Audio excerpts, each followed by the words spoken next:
Nongeye kubaha ikaze ku muriro wacu witwa Twige Bibiliya. Ni gahunda yacu twongeye gusubukura, murabizi ko twajyaga dufatanyiriza hamwe kwiga ingingo y'umunsi. Nanone nongeye kwishimira kubana nawe, wowe uteze amatwi, wowe muvandimwe. Twongeye guhurira muri iyi gahunda dufatanya kwiga ingingo y'umunsi. Uyu munsi turi kwa kabiri, ni ku itariki ya 31 Werurwe, ni ukwezi kwa gatatu. Tugiye gufatanyiriza hamwe ingingo yo kwa kabiri tubwira ngo Imana ishaka ko tuyisobanukirwa. Iki ni icyifuzo Imana ifite. Imana yacu yifuza ko tuyisobanukirwa. Mbese bigenda bite igihe umuntu avuze ko yifuza ko mugenzi we amumenya? Ibyo bisobanuye ko hajya amakuru ahagije, ariko batangira baduha urugero rw'ibishobora kubaho, ndetse aho umuntu ashobora kugira imbogamizi y'ururimi cyangwa se akagira imbogamizi wenda y'imico, aho adabasha gushikira no kwisanzura kubo baganira. Mbese uko niko bimeze hagati yacu n'Imana. Icyo nicyo tugiye kurebera hamwe mu mugambi Imana yifuza ko tuyimenya. Reka mbere yuko twinjira mu cyigisho dusenge. Data udukunda uri mu ijuru, izina ryawe ryera nirihabwe icyubahiro. Muri iki gitondo tugiye kwigana amagambo watwandikishirije afite insanganyamatsiko itubwira ko wifuza rwose ko tukumenya, kandi uwo mugambi ijuru ryifatanyiriza hamwe n'intumwa zaryo mu kuwushyira mu bikorwa. Ni nayo mpamvu utugenera amagambo akwiriye, ukatugenera uburyo bukwiriye butuma tugusobanukirwa. Reka rero natwe dushyire mu mwanya mwiza, maze amahirwe ijuru ritugenera yo gusobanukirwa Imana yacu no kumenya uwo watumye ari we Yesu Kristo, kuko ari byo bibasha gutuma twakira ubugingo. Data ubisohoze mu mitima yacu, nibyo dusabye twizeye mu izina rya Yesu, amen.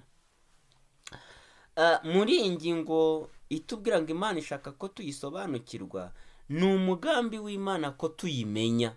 Icyakora Pawulo yakunze kugaruka ko tumenyaho igice, ntabwo tubasha kumenya Imana mu buryo bwuzuye. Hamwe n'Imana hari ikibazo gitandukanye n'icyo. Imana iragira iti, nk'uko ijuru risumba isi ni nako inzira zanjye zisumba izanyu, n'ibyo nibwira bigasumba ibyo mwibwira. Uko niko Imana iri, ni umuremyi wacu. Ndetse Yesu we yaravuze ngo turi ibumba riri mu biganza byayo, kandi ibumba ntiryabaza umubumbyi ngo ese wambumbye gute? Ni nayo mpamvu mu gihe ibyo Imana yifuza ntabwo ari uko dusobanukirwa n'amabanga yayo, oya, ahubwo Imana yifuza ko dusobanukirwa n'ibyerekeranye n'agakiza kacu, iby'Imana yaduhishuriye. Ikibazo si uko Imana idafite amagambo yo kuvugana natwe. Ntabwo ikibazo cy'uko tudasobanukirwa Imana mu buryo bwuzuye ari uko Imana ubwayo idafite uburyo amagambo meza yisobanura, oya. Ahubwo dore ikibazo aho kizingiye. Ikibazo ni uko tudafite amagambo cyangwa ubwenge bwo kuyisobanukirwa mu buryo buhagije. Ubwenge bwacu ntibubasha rwose gusobanukirwa n'Imana. Icyakora igihe Mwuka Wera amurikiye intekerezo zacu, ibi bintu njya mbitekereza cyane. Igihe abigishwa babanaga na Yesu igihe ari hano ku isi, ntibigeze basobanukirwa n'umurimo we, kandi yawusubiragamo inshuro nyinshi.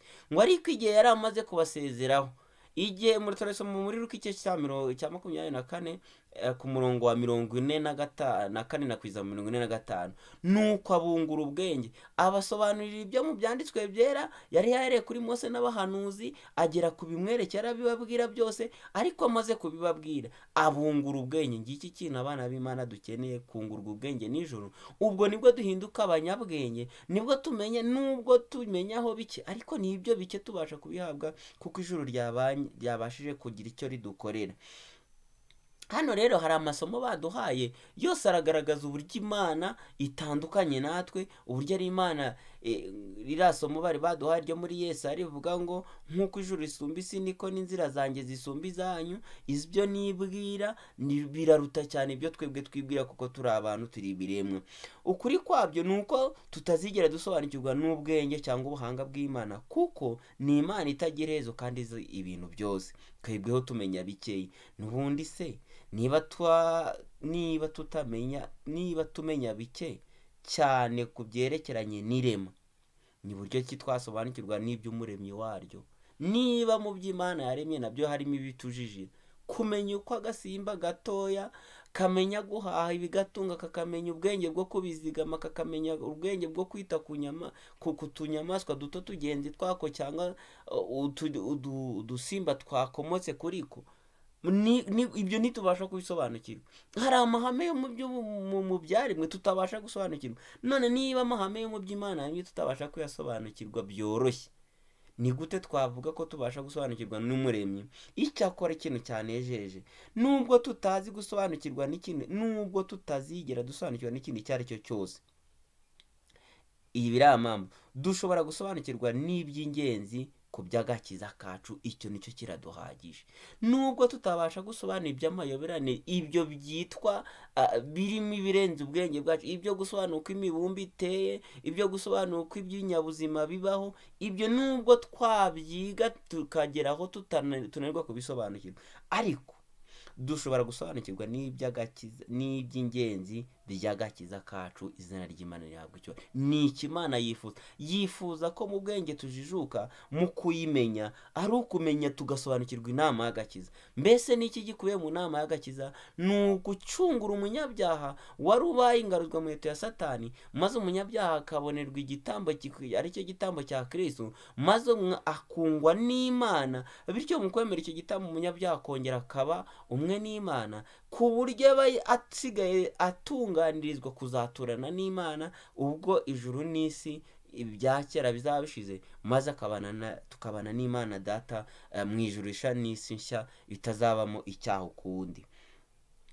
Iyi ntumwa Pawulo igihe yandikaga yasobanuraga ubutumwa bwiza igihe intumwa zasobanuraga ababumvaga ubutumwa bwiza, zaravugaga abantu bateze amatwi. Akenshi babaganishaga ku buhanuzi bwasohoye, aribwo bwashoboraga aribwo dushobora no guheraho tunavuga ko imwe mu mpamvu z'ingenzi z'ubuhanuzi ari ukwerekana inama y'agakiza. Mu kuri, umugambi w'Imana w'ubuhanuzi bwo muri Bibiliya mu buryo ubwo ari bwo bwose ni ukutuyobora kuri Yesu Kristo no ku isezerano ry'agakiza aha mwene muntu. Umugambi w'inama y'agakiza ugomba gusohorezwa muri buri murongo wo mu byanditswe byera, ndetse ukubiyemo n'ubuhanuzi. Umugambi rukumbi, umugambi w'Imana w'ubuhanuzi buri mu byanditswe byera ni ukudusobanurira, ni ukutuyobora kuri Kristo no ku isezerano ry'agakiza kahawe mwene muntu. Ntabwo ari ukugira ngo abantu babiniti bamenye amateka. Njya numva abantu bitwa ngo uriya ni umunyamateka yaracengeye. Ibyo nta kintu bimaze. Ahubwo umugambi w'ubutumwa bwiza bukubiye mu buhanuzi tubona mu byanditswe byera ni ukudusobanurira Kristo, ni ukutugeza ku gakiza kandi ijuru ryatubonere binyuze mu gitambo cya Kristo.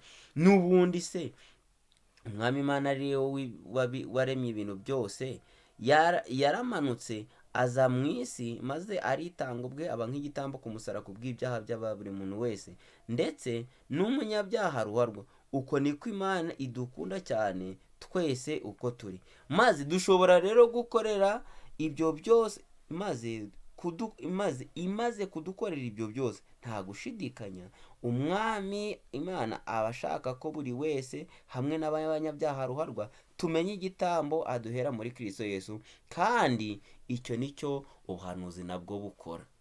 Nta kindi ibimenyetso n'ibi byakoreshejwe mu buhanuzi, aya magambo yose yanditswe azingiye mu byanditswe byera ndetse akubiye no mu buhanuzi. Umugambi n'intego ni ukudusobanurira Kristo, ni ukudusobanurira inama y'agakiza, ni ukudusobanurira ko umunyabyaha yungwa n'Imana binyuze mu gitambo cya Kristo kubwo kwizera. Rero hasi barasoza batubaza ngo none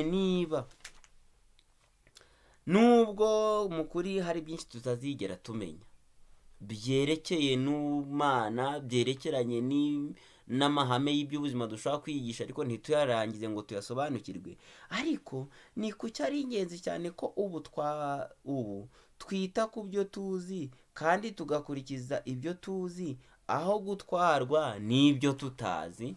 Mbega ukuntu twari dukwiye kwishimira kunezerezwa n'iby'Imana yahishuriye, ndetse tukashitaba Mwuka Wera kugira ngo arusheho kudusobanura n'ibiruseho, ariko tukanezezwa n'ibyo duhishuriye tunasobanukiwe, aho kugira ngo duhore duhangayikishwe no kumenya ibitari mu bushake bwacu. Muzabyumva igihe Pawulo yandikiraga Timoteyo, iravuga ati ujye wirinda impaka hari impaka bamugishaga abanyakorinto, zari impaka zitagize icyo zibungura. Ni nayo mpamvu bavuze ati iyi migani y'abasaza ntukayiteho, kandi ujye wirinda impaka, ahubwo mu kwigisha kwawe ujye wigisha udapfa gutera waraza, ahubwo wigisha ibikurimo. Ariko uzirinde impaka, kuko izi mpaka zishingiye ku by'Imana itaduhishuriye nta mumaro zigira. Ikifite icyo kitumariye ni ugusobanukirwa n'igitambo cya Kristo, tugasobanukirwa n'inama y'agakiza. Imana ibidushoboze mu izina rya Yesu umwami wacu. Dusenge. Turagushimye cyane Uwiteka Mana ikiranuka, izina ryawe rigera nirihabwa icyubahiro. Imitima yacu inejejwe nuko wongeye kuduhishurira iby'inama y'agakiza binyuze mu byanditswe byera. Ni umugambi ijuru ryateguye kandi rinarawusohoza, natwe uduhe kuba mu ruhande rwiza, kugira ngo twakire impano ijuru ryaduhaye, kandi Kristo akorere muri twe, adukuza tugeze ku gihagararo Kristo yifuza, kugira ngo tube abagaragu bakwiriye gutaha ubwami bwo mu ijuru. Ngaho ngwino usohoreze ibyo mu mitima yacu, ari twe n'abateze amatwi ijambo ryawe, dusabye tubyizeye mu izina rya Yesu umwami wacu, amen.